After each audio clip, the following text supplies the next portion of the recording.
Ezihamba phambili indaba namuhla. Kumele lube umhlezekhona OLUKAMANDELA. Ilokhu iqhubeke njalo EKAMADIBA. Kanti umbhali wezincwadi ukhuthaza imfundo. Lezi izindaba ze-1KZNTV usifundela uthulile Ntulisa ubona mbukeli. Ungqongqoshe womnyango wezokuthuthukisa komnotho esifundazweni saKwaZulu-Natal uSihlezi uthi akufanele kusizwe noma kwenziwe okuhle kulabo abangakwazi ukusisiza ngosuku lukaMandela kuphela, kepha lokho kwenziwa ngalolu suku kumele kuhlale kwenziwa zonke izinsuku. UKHUTHAZA usho kanjena-ke ngenkathi ehambele ekhaya labantwana abakhubazekile iphumelele umntwana center lapho enikele khona ngempahla yasendlini eManguzi enyakatho nelikaMdlokombane.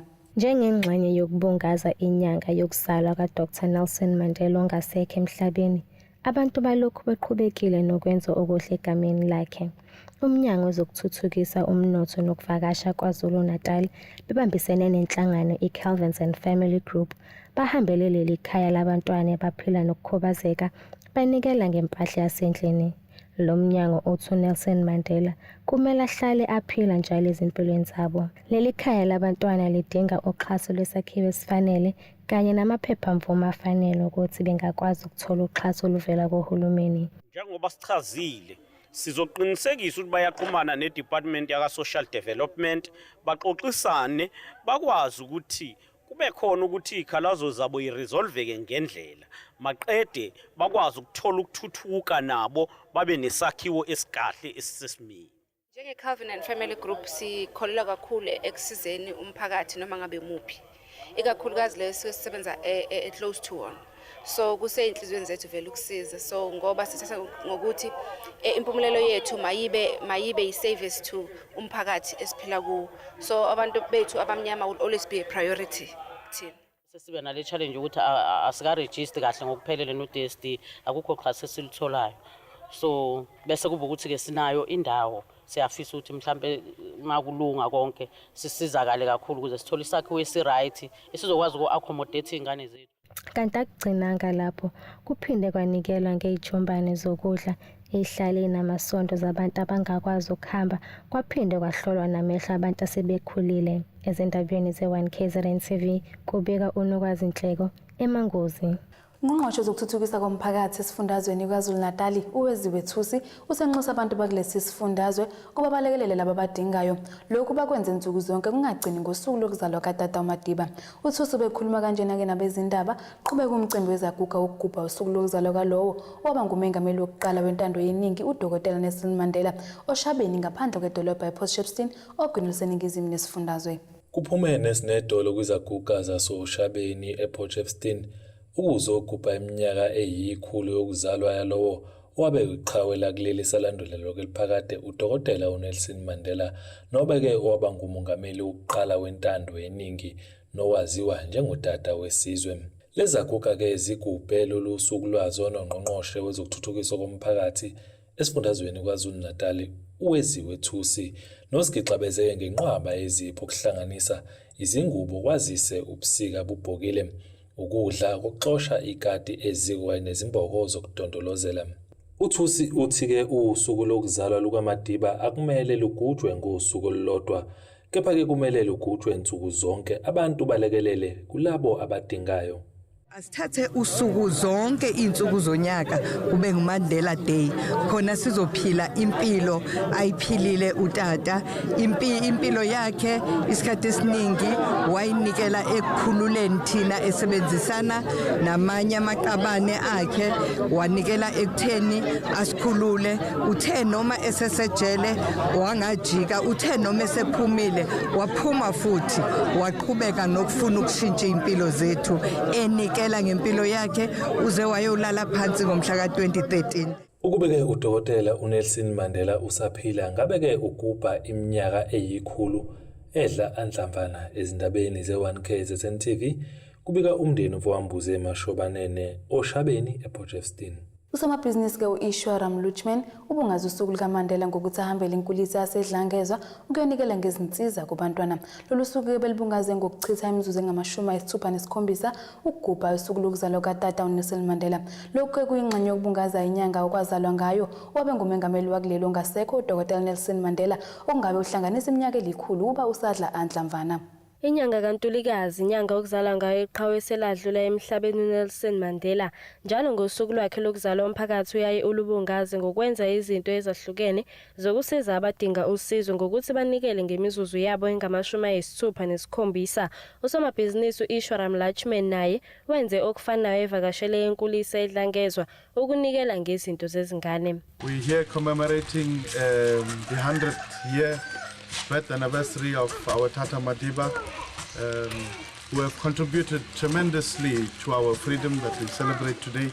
And today is just another day that we come together as a community, as a nation, to serve our people of our country.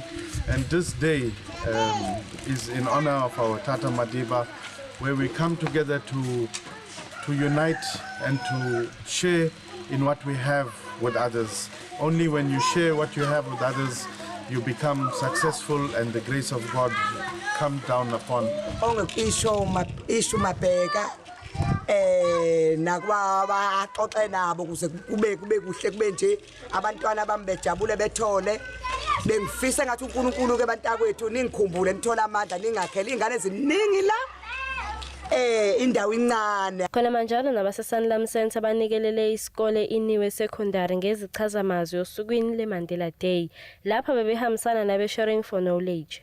Kanjalo nenhlangano yosomabhizinisi Zululand Chamber of Business Forum CBF ngamafuphi ihambele isikole eHowin Technical ukuyobungaza usuku lokuzalwa kaTata uMadiba. Lapha bafike bapenda isikole salungiswa bangagcina lapho baphinde banikelela izikole ngemfaniswano yesikole. CBF ibihambisana nebenkampani iSouth 32 nabo abebeyingxenye yalolu suku. Ezindabeni ze1KZNTV nginguzamazwidi Nxumalo kwadlangezwa. Umbhalo wezincwadi osemncane waselusikisiki esifundazweni e-Eastern Cape okwelikaMthaniya ngokomsebenzi uzikhona Mbala uthi kuningi abantu abangakuzuza ngokufunda incwadi yakhe entsha isihloko esithi My Heart Deceived Me okusho ukuthi ke inhliziyo yami ingikhohlisile. Umbala uthi le ncwadi ifundisa kakhulu ngokulingana emndenini, ukusiphatha kahle kwesitudent esifunda esikhungweni zemfundo ephakeme nangokubekezela empilweni. Umbala kusho lokhu ngenkathi nengxoxo ekhethelekile nabezindaba ze1KZNTV ecwaka kwesekaMthethwa empangeni. Umfundi wase-Coastal College eMlazi campus uZikhona Mbala oneminyaka engama-24 uthi incwadi yakhe ifundisa abantu ngegciwane lesandulela ngculaza, izidakamizwa nokubaluleka kwethuba lesibili empilweni. It's about greed, betrayal and forgiveness. Ikhuluma ngendlela abazali abaphatha ngazo ingane zabo okokuqala because iqala istory apho abantwana zabe batreat ngokulinganayo ngokuya bekhula babulalana because bafuna elilifa lo omdala washela imali eningi kuneyabanye, then baba nomona abanye baphele bebulawa, then lonto affect abantwana abazosheka bengenabazali because bebulewe zibrothers zabo. Lentokazi yaselusikisiki Eastern Cape ithi bekungelula neze ukubhala le ncwadi ngoba beziningi izingqinamba hlangabezane nazo kulolu hambo. So bekumele attend and bekumele futhi ngiphinde ndiyokwenza ne-research because even though i-fiction but benifuna ukuyenza ibe more real. Another thing ukuthola sponsors ibe kunzima but andizitholayo ke, but sacrifice ngisebenzisa stipend sam. Kanti le ncwadi yakhe beyithola ngokuphelele kungekudala nje isiyatholakala ezindaweni ezahlukahlukene. If useJoburg iyatholakala eScoops Theatre of Books nasemthatha Logan's Bookshop. Then if around KZN order kumina because around for now order kumina i200 rand copy eyodwa. Ezindabeni ze1KZNTV kubika unokwazi inhleko ecwaka. Ake sibheke enkosini ezomnotho. Irandi u-13.27 kwidola laseMelika, libe ngu-17.35 kupondo waseBrithani, libe ngu-15.46 kwi-euro yase-Europe, igolide lona $1,223.06 ounce, kuthi oil ongahluziwe ube u-$73.06 umphongolo. Ake sibheke engosini ezemidlalo. Umqeqeshi weqembu leMaritzburg United uFatlu Davids unethemba lokuthi uKeegan Buchanan angakwazi ukulingisa uSiyanda Qulu ofike leli qembu esuka kwiKaizer Chiefs wafika washaya into ecokeme. Lo mqeqeshi unethemba lokuthi ukusayinda uBuchanan kungaba nemphumela ecishe ifana lene efike noQulu emva kokulaxazwa iChiefs ngesizini edlule. uBuchanan ke wafika kwizimpofana ethwele ngeqomo nokho wahluleka ukuwancama ukwenza lokho bekulindele kube akwenze. Kwaba ke ukuthi kuze kuphela inkontileka yakhe ngenyanga edlule.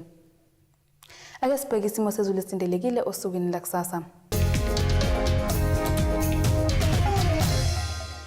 Empangeni izobalibalela amazinga okushisa u12 24 degrees, eThekwini 11 23, eMgungundlovu ngazibomvu 4 23, uLunde Mashona u6 23, eQwabhela Mantende u2 21 degrees, siphethe ngeFriday Fillet u3 19 degrees. Izinkawu ke mbukele bese kuphathele zona sinethimba lezindaba ku1KZNTV, intombi yasemabheleni kufisela ubusuku obuhle.